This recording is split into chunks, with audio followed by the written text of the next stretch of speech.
الحمد لله نحمده ونستعينه ونستغفره ونؤمن به ونتوكل عليه ونعوذ بالله من شرور أنفسنا ومن سيئات أعمالنا من يهده الله فلا مضل له ومن يضلله فلا هادي له ونشهد أن لا إله إلا الله وحده لا شريك له ونشهد أن محمدًا عبده ورسوله أما بعد فإن خير الحديث كتاب الله وخير الهدي هدي محمد صلى الله عليه وسلم وشر الأمور محدثاتها وكل محدثة بدعة وكل بدعة ضلالة وكل ضلالة في النار. اللهم صل على محمد وعلى آل محمد كما صليت على إبراهيم وعلى آل إبراهيم إنك حميد مجيد. اللهم بارك على محمد وعلى آل محمد كما باركت على إبراهيم وعلى آل إبراهيم إنك حميد مجيد. فقد قال الله تبارك وتعالى في القرآن المجيد والفرقان الحميد: أعوذ بالله السميع العليم وبوجهه الكريم وسلطانه القديم من الشيطان الرجيم. بسم الله الرحمن الرحيم. الذين إن مكناهم في الأرض أقاموا الصلاة وآتوا الزكاة وأمروا بالمعروف ونهوا عن المنكر ولله عاقبة الأمور. رب اشرح لي صدري ويسر لي أمري واحلل عقدة من لساني يفقهوا قولي.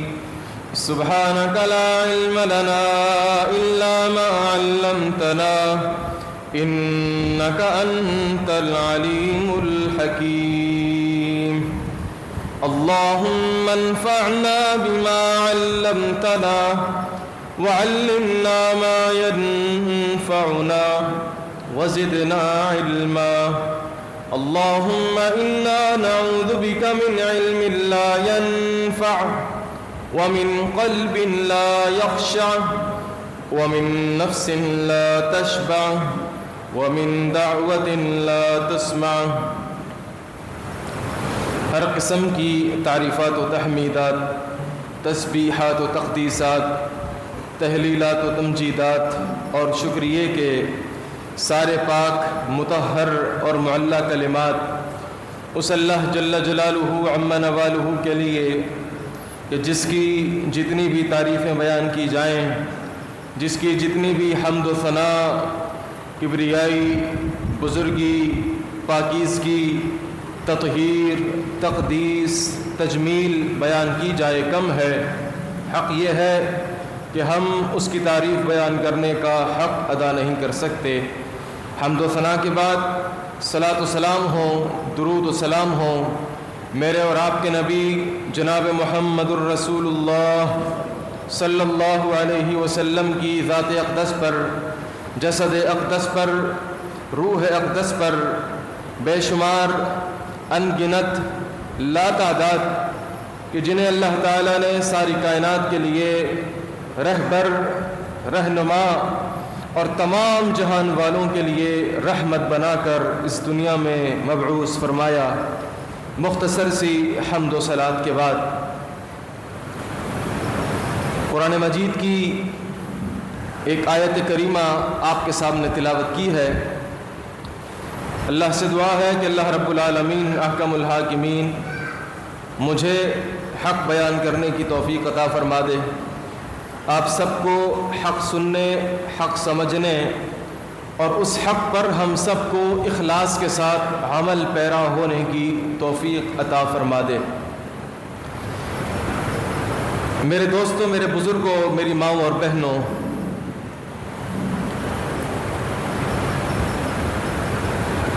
اب سے 2 روز کے بعد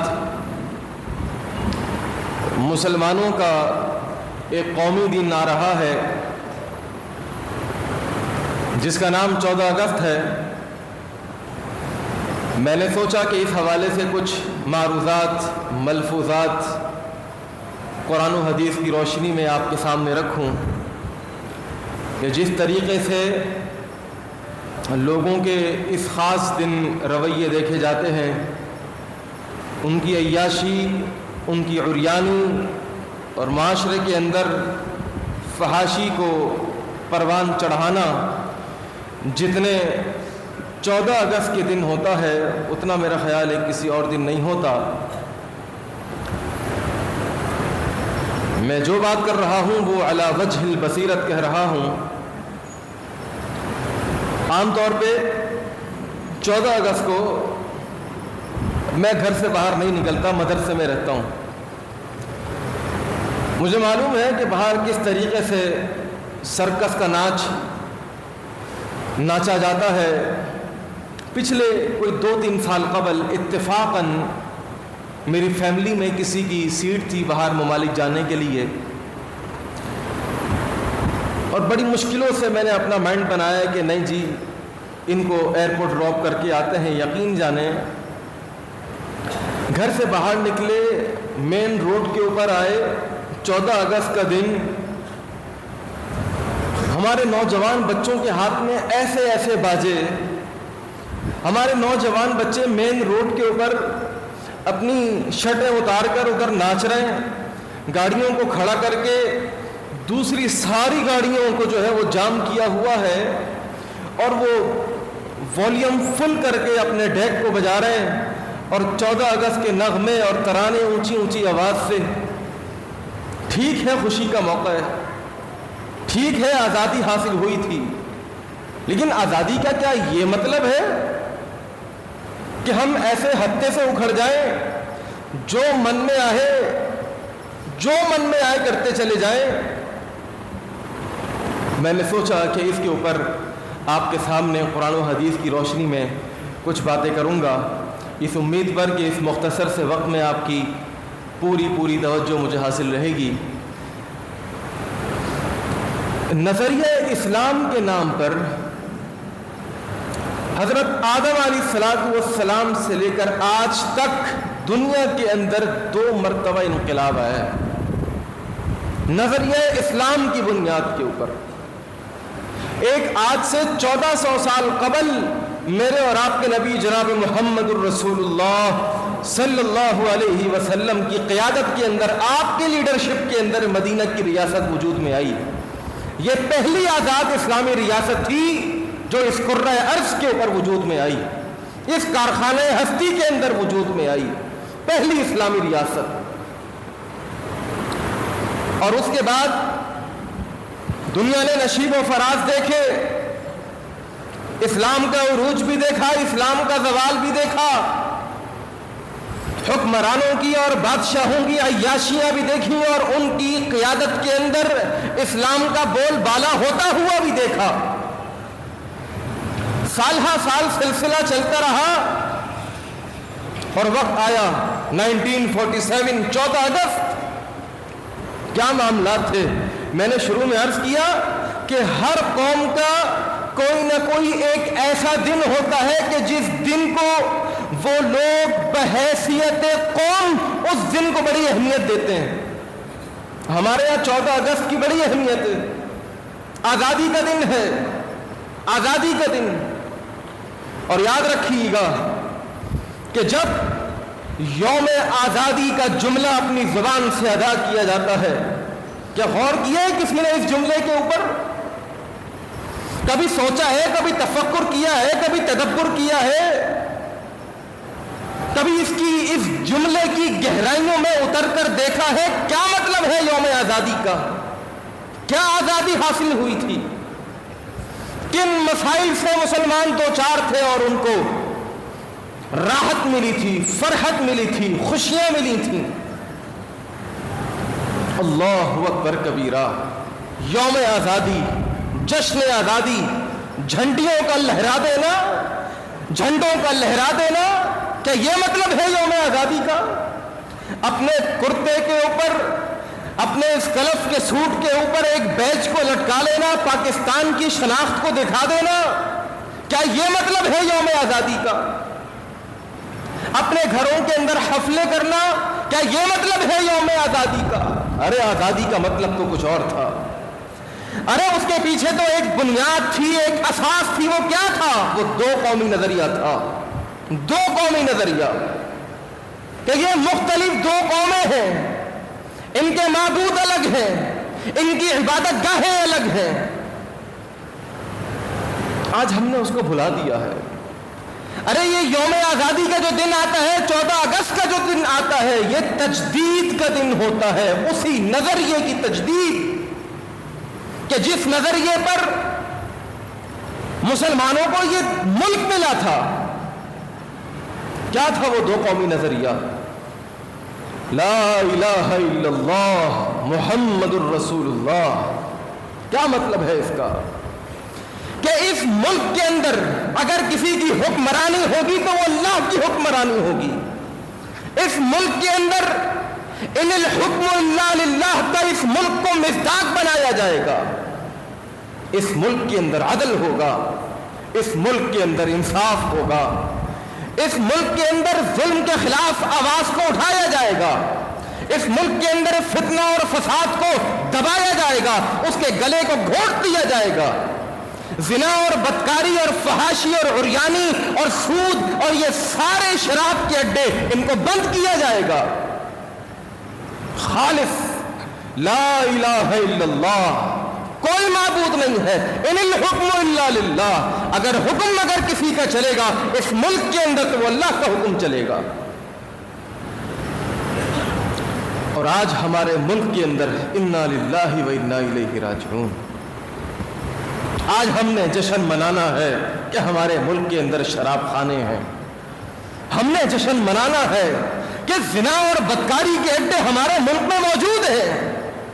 ہم نے جشن منانا ہے کہ سود خوری اور حرام خوری، ظلم اور بربریت اس ملک میں موجود ہے. اس کا جشن منانا ہے. تجدید کرنی ہے دو قومی نظریے کی.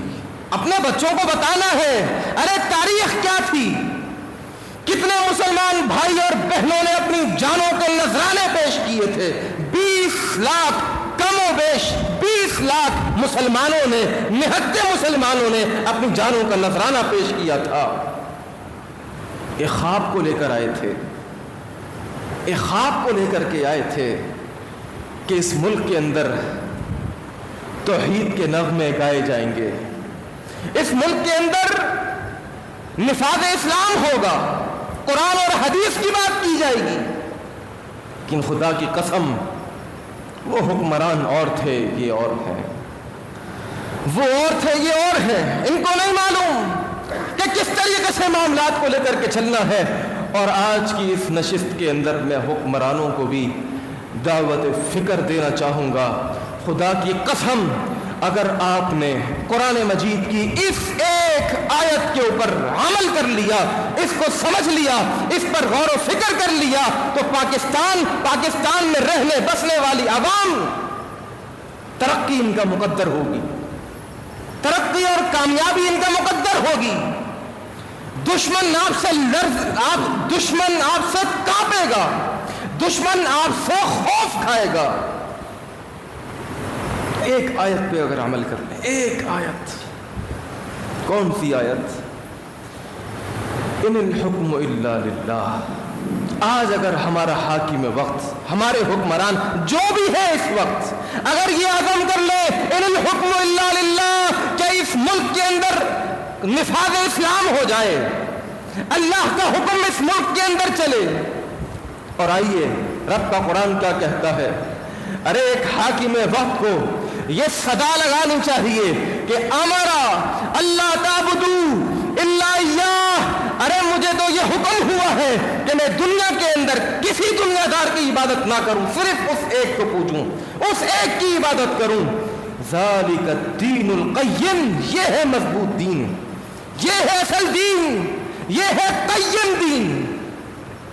ولیکن اکثر الناس لا یعلمون. آج لوگوں کو معلوم نہیں ہے، آج لوگوں کو حکمرانی کا معلوم نہیں ہے، آج لوگوں کو سیاست کا معلوم نہیں ہے. اور ایک المیہ ہمارا یہ بھی ہے کہ آج ایک مسلمان اور مذہبی طبقہ یہ سمجھتا ہے کہ جی سیاست کا مسلمانوں سے یا سیاست کا علماء سے یا سیاست کا فقہاء سے کوئی تعلق نہیں ہے. یہ سیاست کا نام ہے سیاسی لوگوں کا. اسی سوچ کی وجہ سے ہم پیچھے رہ گئے. اور یاد رکھیے گا اس سوچ کو ڈالا گیا ہے. اگر آپ تاریخ اسلام کا مطالعہ کریں تو آپ کو پتہ چلے گا شروع سے لے کے آخر تک حکمرانی اگر کسی کے پاس رہی ہے تو وہ ایک عالم ہوا کرتا تھا. تاریخ کا مطالعہ کیجئے. ابو بکر صدیق ہوں، عمر فاروق ہوں، عثمان غنی ہوں، علی حیدر کرار ہوں، ان کے بعد خلفاء کے بعد یہ سارے خلیفوں کا سلسلہ، حکمرانوں کا سلسلہ، تابعین کے اندر، تبع تابعین کے اندر، اور پھر صلحاء اور اتقیاء، یہ سارا سلسلہ اٹھا کر کے دیکھیے. اگر حکمرانی بادشاہت کسی کے پاس ملے گی تو وہ عالم کے پاس ملے گی. آج المیہ یہ ہے کہ عالم سمجھتے ہیں کہ بھائی میرا سیاست سے کیا لینا دینا، میں نے تو کہ بس قرآن پڑھ لیا، قرآن پڑھنے کے بعد مسجد میں قرآن پڑھا لیا اور بس. ارے آگے تو بہت ساری منزلیں موجود ہیں. ابھی آپ نے تو بڑے بڑے میدانوں کو ابھی بڑے بڑے میدان مارنے ہیں. بڑے بڑے میدانوں کے اندر اپنے علم کو گاڑنا ہے کہ نہیں مسلمان سیاست میں آ سکتا ہے، ایک مذہبی طبقہ سیاست میں آ سکتا ہے. سیاست صرف ان لوگوں کے لیے نہیں ہے کہ جن کو قرآن پڑھنا نہیں آتا. آج دیکھیے نا کوئی ویڈیو وغیرہ آتی ہے تو قل هو اللہ احد اللہ الصمد لم یلد ولم یولد ولم یکن لہ کفوا احد، یہ تک پڑھنا نہیں آتا. اٹھائیے ہمارے مدرسے کے کسی بھی بچے کو، ان سے کہو آیت الکرسی پڑھ کے سناؤ، وہ کہیں گے اللہم صلی علی محمد وعلی آل محمد. انا للہ و انا الیہ راجعون. میرے دوستوں، میرے بزرگوں، میری ماں اور بہنوں، میں چند گزارشات آپ کے سامنے رکھ کر اپنی بات کو ختم کروں گا. اس کی وجہ یہ ہے کہ آج الحمدللہ جیسا کہ آپ کو معلوم ہے کہ نابینا افراد کے سلسلے میں ہم نے جو ایک پروجیکٹ شروع کیا تھا ان کی رجسٹریشنز ماشاءاللہ کافی حد تک ہو چکی ہیں. اور آج انشاءاللہ بعد نماز جمعہ جامع ستاریہ اسلامیہ کے اندر ان کے ساتھ تعاون کا جو سلسلہ ہے اس کو شروع کیا جا رہا ہے. مجھے والد صاحب کی طرف سے یہی حکم ہے کہ آپ نے بس جلدی سے جمعہ ختم کر کے اور نماز کا سلام پھیر کر نکلنا ہے تاکہ یہاں پر انتظامی معاملات کو میں دیکھ سکوں. بہرحال اختصار کے ساتھ چند باتیں آپ کے گوشے گزار کرنا چاہوں گا. بڑی توجہ رکھیے گا. پاکستان کے حکمرانوں کے لیے اور پاکستان کی سیاست کو چمکانے کے لیے قرآن مجید کی ایک آیت کافی ہے.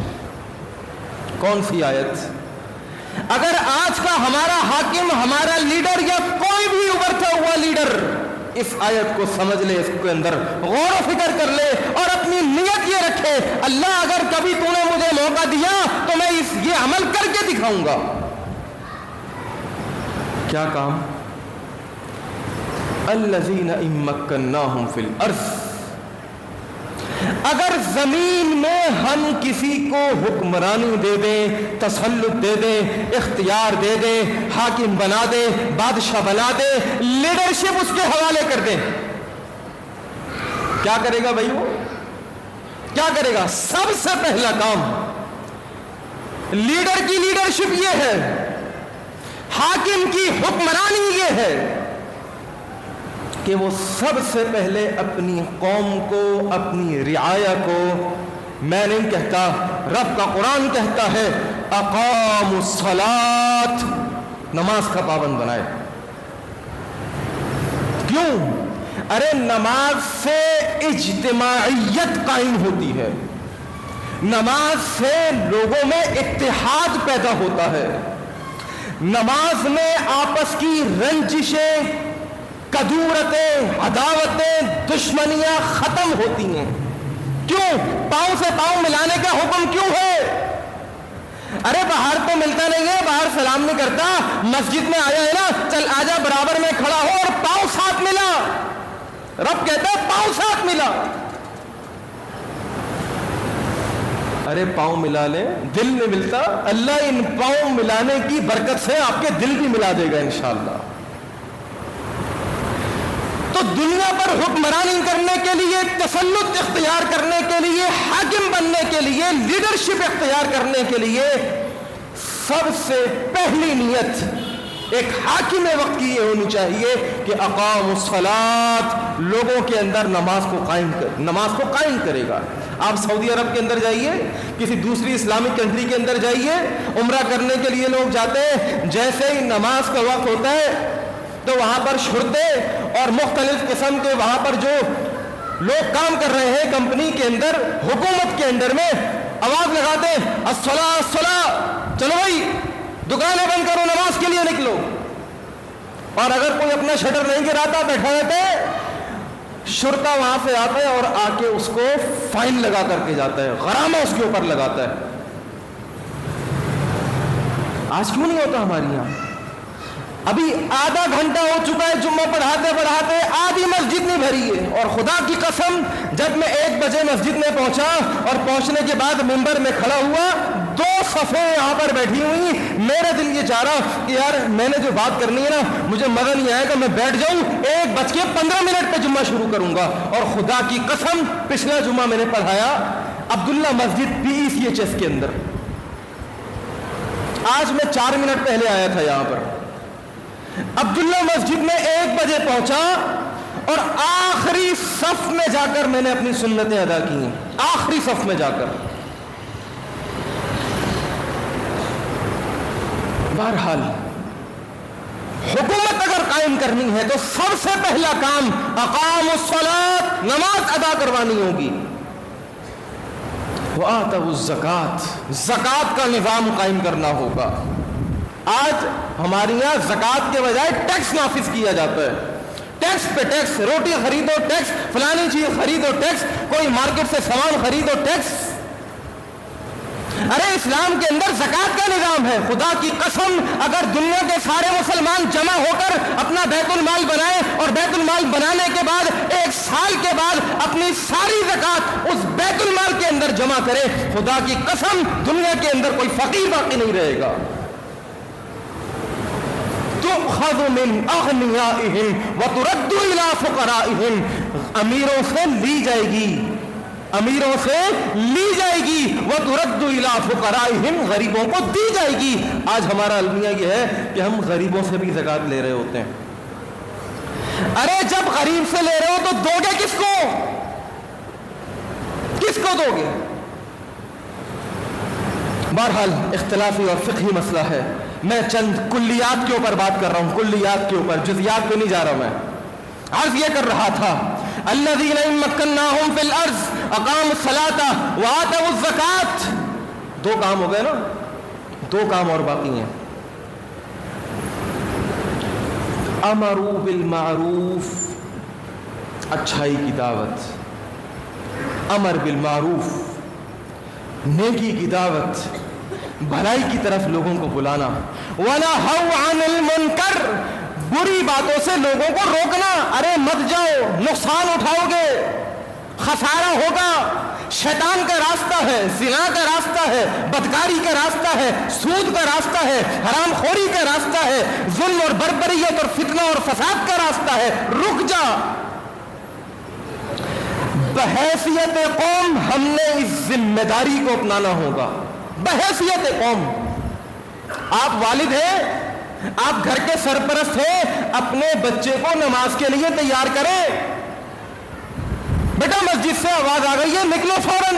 آج ہوتا کیا ہے، ذرا تم چلو نماز کے لیے میں آتا ہوں۔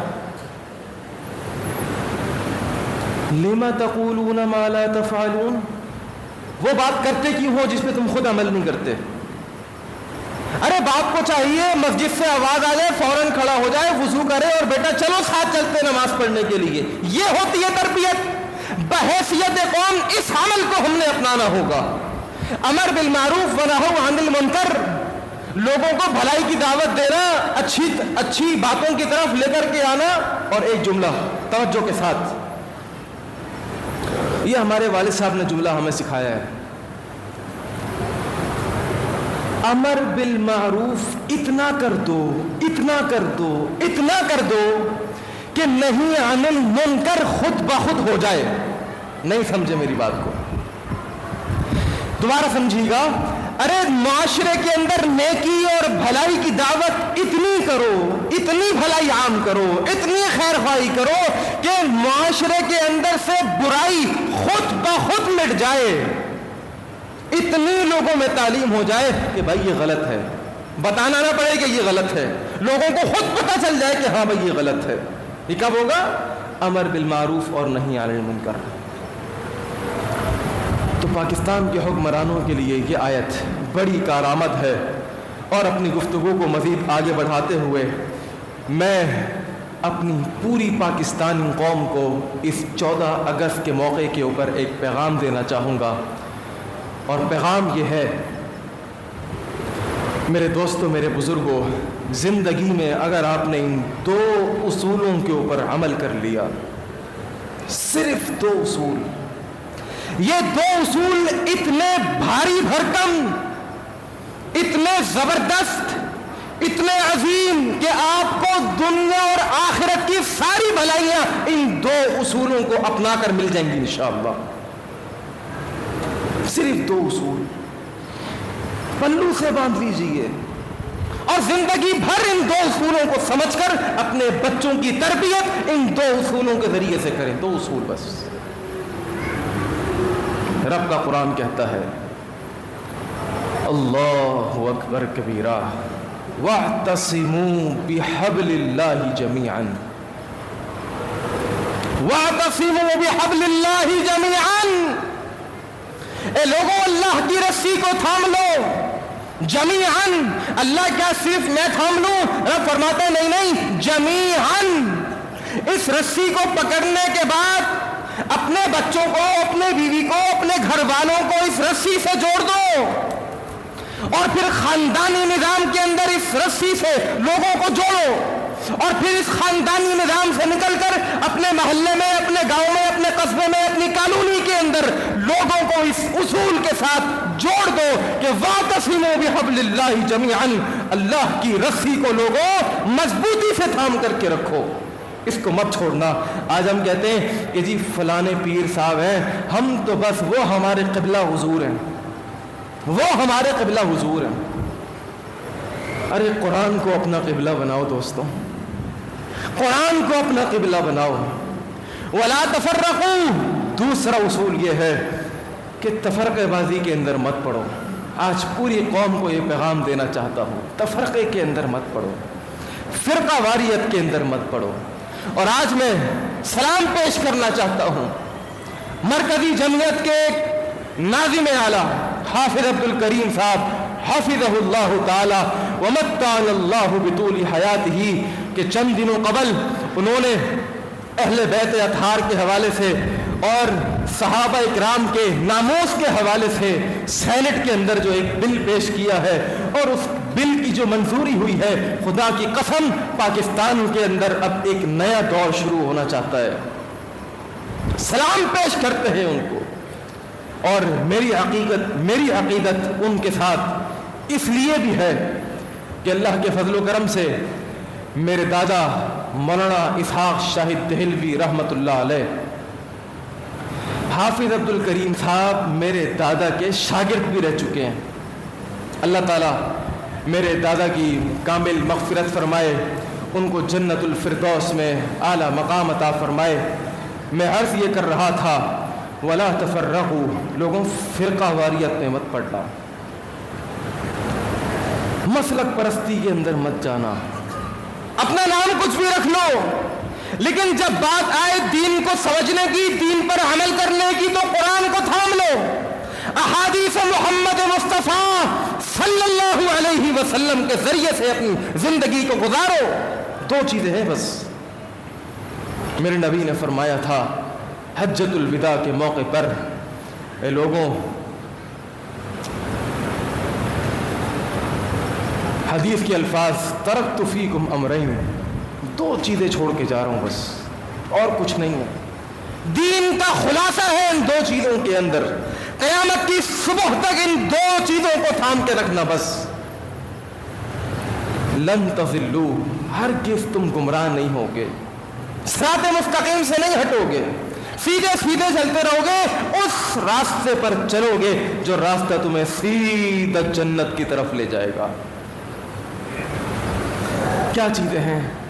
کتاب اللہ و سنت رسولہ، اللہ کا کلام قرآن مجید اور نبی علیہ الصلوۃ والسلام کی احادیث، ان کو انسان کو چاہیے کہ اپنے مطالعے میں رکھے۔ کوئی مسئلہ ہو شریعت کی روح سے، قرآن و حدیث کی روح سے، فرقہ واریت کے اندر پڑھنے کی ضرورت نہیں ہے۔ انسان کو چاہیے جو نام رکھنا چاہتا ہے رکھ لے، لیکن مسئلہ اگر سمجھنا ہے تو قرآن اور حدیث سے سمجھے۔ اور یاد رکھیے گا، ایک جملہ کہہ رہا ہوں کہ قرآن اور حدیث سے مسئلہ سمجھنے کے بعد آپ اگر اہل حدیث ہی بنتے ہیں تو اہل حدیث بن جائیں، لیکن مسئلہ قرآن حدیث سے ہونا چاہیے۔ آپ قرآن والے بنے، حدیث والے بنے۔ کیوں؟ اہل حدیث کا مطلب کیا ہے؟ اہل حدیث کا مطلب حدیث والا، یہ کوئی فرقے کا نام نہیں ہے، یہ حدیث والوں کا نام ہے، یہ قرآن والوں کا نام ہے۔ اللہ سے دعا ہے کہ اللہ رب العالمین احکم الحاکمین ہم سب کو دین میں غور و فکر کرنے کی توفیق عطا فرمائے۔ اور ایک آخری بات کہہ کر اپنی گفتگو ختم کرنا چاہوں گا۔ آج بہت سے لوگ پاکستان کے یہ حالات دیکھ کر وطن عزیز چھوڑ کر جا رہے ہیں۔ میری اپنی فیملی کے کافی لوگ، جاننے والے کافی لوگ چلے گئے۔ جو جا رہے ہیں، جا چکے ہیں یا جانے والے ہیں، سب کے لیے ایک پیغام ہے، سب کے لیے ایک پیغام ہے، اور وہ پیغام میرا نہیں ہے۔ میرے دوستوں، میرے بزرگوں، میری ماں اور بہنوں، رب کا قرآن کہتا ہے وَنُرِيدُ، اور ہم یہ چاہتے ہیں أَن نَّمُنَّ عَلَى الَّذِينَ اسْتُضْعِفُوا فِي الْأَرْضِ، کہ ہم ان لوگوں کے اوپر کرم فرمائیں، ان کے اوپر آسانی فرمائے، ان کے لیے بہتری فرمائے۔ الذین استضعفوا فی الارض، جو زمین میں کمزور ہیں، بیچارے پریشان ہیں، کہاں جائیں، کون ہماری بات کو سنے گا، یہ ہماری بات آگے تک اوپر تک کیسے جائے گی؟ رب کا قرآن کہتا ہے وَنُرِيدُ أَن نَّمُنَّ عَلَى الَّذِينَ اسْتُضْعِفُوا فِي الْأَرْضِ۔ وہ یہ جی حافظ صاحب یہاں پہ آگے کیا ہے؟ وَنُرِيدُ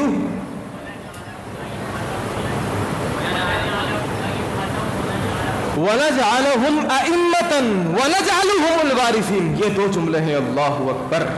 اللہ فرماتا ہے کمزور ہیں، کوئی مسئلے کی بات نہیں ہے، عدل نہیں ملتا، انصاف نہیں ملتا، ظلم ہو رہے، کوئی مسئلے کی بات نہیں ہے۔ ارے صحابہ پر ظلم ہوا، جب انقلاب کی باتیں اٹھیں، جب تبدیلی کی باتیں اٹھیں، ان صحابہ پر کے اوپر ظلم ہوا، اور ایسا ظلم کہ نبی علیہ الصلوۃ والسلام کے دندان مبارک شہید ہو گئے، جسم اطہر زخمی ہو گیا، گھر بار چھوڑ دیا لیکن کلمہ نہیں چھوڑا۔ توجہ کے ساتھ میرے دوستوں، میرے بزرگوں، اللہ فرماتا ہے وَنَجْعَلَهُمْ أَئِمَّةً، ہم نکالیں گے لیڈر، ہم پیدا کریں گے لیڈر، وَنَجْعَلُهُمُ الْوَارِثِينَ، اور انہی کمزوروں کو ہم وارث بنائیں گے۔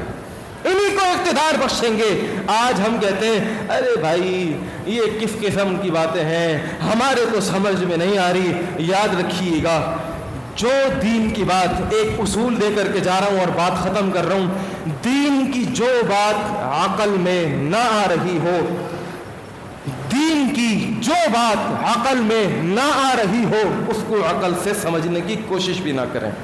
ارے عقل سے ایک لیول اوپر ہے ایمان کا لیول، اس بات کو ایمان سے سمجھیے۔ قبر میں عذاب ہوتا ہے، عقل میں بات آتی ہے؟ نہیں آتی، لیکن ہوتا ہے، ایمان سے سمجھیے۔ جنت اور جہنم ہے، عقل میں بات نہیں آتی، لیکن ایمان سے سمجھنا ہے۔ کتابوں کو دیکھا نہیں دیکھا، نبی کو دیکھا نہیں دیکھا، اللہ کو دیکھا نہیں دیکھا، لیکن ایمان سے سمجھا، ایمان سے سمجھا۔ اللہ سے دعا ہے کہ اللہ رب العالمین احکم الحاکمین جو کچھ سنا اور سنایا ہے اس پر ہمیں اخلاص کے ساتھ عمل پیرا ہونے کی توفیق عطا فرما دے۔ وأقول قولي هذا أستغفر الله لي ولكم ولسائر المسلمين من كل ذنب واستغفروه إنه هو الغفور الرحيم۔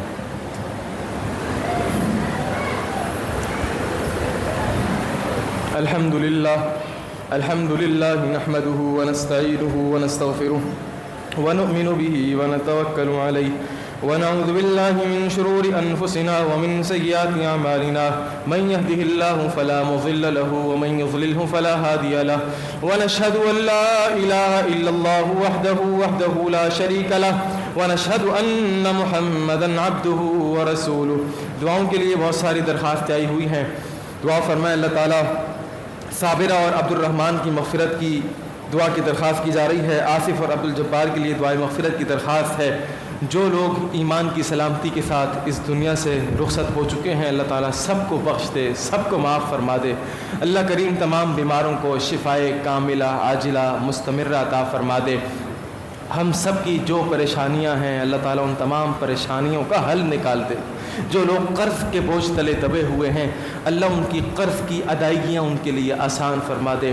جو بچے اور بچیاں رشتوں کے لیے بیٹھے ہوئے ہیں اللہ تعالیٰ ان کے لیے بھی کوئی اچھے اور مناسب رشتے بھیج دے۔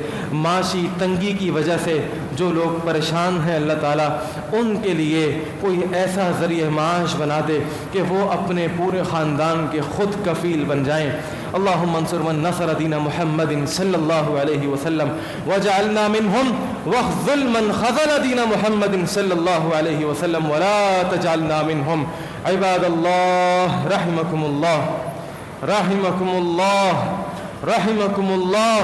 ان اللہ یأمر بالعدل والإحسان وإیتاء ذی القربى وینہی عن الفحشاء والمنکر والبغی یعظکم لعلکم تذکرون۔